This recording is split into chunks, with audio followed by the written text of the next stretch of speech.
সোমবারই দিল্লিতে বিদ্রোহী তৃণমূল সাংসদদের সঙ্গে বৈঠক করেছিলেন মুখ্যমন্ত্রী শুভেন্দু অধিকারী। আর আজ দিল্লি যাওয়ার আগে কলকাতায় তৃণমূল কংগ্রেসের বিদ্রোহী বিধায়কদের সঙ্গে কি বৈঠকে বসলেন মুখ্যমন্ত্রী?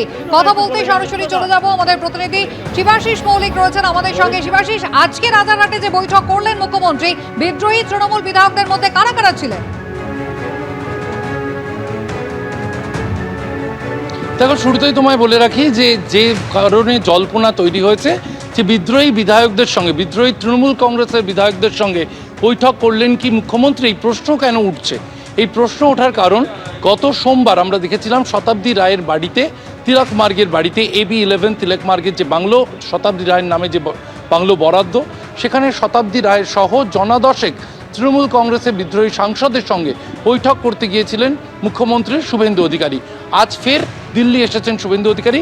এই মুহূর্তে আমি যে অ্যাপার্টমেন্টের সামনে দাঁড়িয়ে রয়েছি, সিন্ধু অ্যাপার্টমেন্ট, এই সিন্ধু অ্যাপার্টমেন্টটি কিন্তু কাঁথির সাংসদ সৌমেন্দু অধিকারী তার অ্যাপার্টমেন্ট রয়েছে, এবং তার দাদা হিসেবে শুভেন্দু অধিকারী তিনি দিল্লিতে এলে এই অ্যাপার্টমেন্টেই তিনি থাকেন। এই দিল্লি সফর, আজকের যে দিল্লি সফর, তার আগে কিন্তু রাজারহাটের একটি হোটেলে গিয়েছিলেন শুভেন্দু অধিকারী। যে হোটেলে ঢুকতে দেখা গিয়েছিল সন্দীপন সাহা, রথীন ঘোষের মতো বিদ্রোহী বিধায়কদের। ঋতব্রত বন্দ্যোপাধ্যায় সহ যেরকমটা তৃণমূল সূত্রে খবর উঠে আসছে, ৫-৭ জন বিদ্রোহী তৃণমূল বিধায়ক বৈঠকের জন্য গিয়েছিলেন এই হোটেলেই, যে হোটেলে পৌঁছে যান মুখ্যমন্ত্রী শুভেন্দু অধিকারী। এবং এই জল্পনা ক্রমশ জোরালো হয়ে উঠছে যে শুভেন্দু অধিকারী কি তাহলে বিদ্রোহী সাংসদদের সাথে বৈঠকের পর বিদ্রোহী বিধায়কদের সাথে বৈঠক করলেন? বিদ্রোহী সাংসদরা তারা ইতিমধ্যেই জানিয়েছেন তারা বিষয়ভিত্তিকভাবে এনডিএর পাশে থাকবেন, এবং বিষয়ভিত্তিকভাবে এনডিএ তাদের যেন পাশে থাকে, অন্তত সেই মর্মে বিভিন্ন জায়গায় বক্তব্য রাখছেন একাধিক বিদ্রোহী তৃণমূল কংগ্রেসের সাংসদ।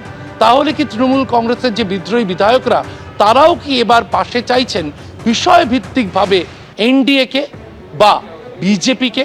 কারণ পশ্চিমবঙ্গে বিজেপির বাইরে এনডিএর বিশেষ অস্তিত্ব নেই।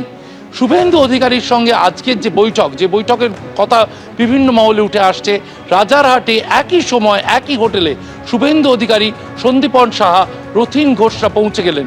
সে কারণেই রাজনৈতিক মহলে সময় খুব গুরুত্বপূর্ণ। ফলে এই প্রশ্ন উঠতে শুরু করেছে, তাহলে কি বিদ্রোহী সাংসদদের পর বিদ্রোহী বিধায়কদের সঙ্গে বৈঠক করলেন শুভেন্দু অধিকারী? তারাও কি বিষয়ভিত্তিকভাবে সমর্থন জানাতে চাইছেন বিজেপিকে বা এনডিএকে? সেই প্রশ্ন উঠতে শুরু করেছে। শিবাশিস, ধন্যবাদ। এবিপি আনন্দ, এগিয়ে থাকে, এগিয়ে রাখে।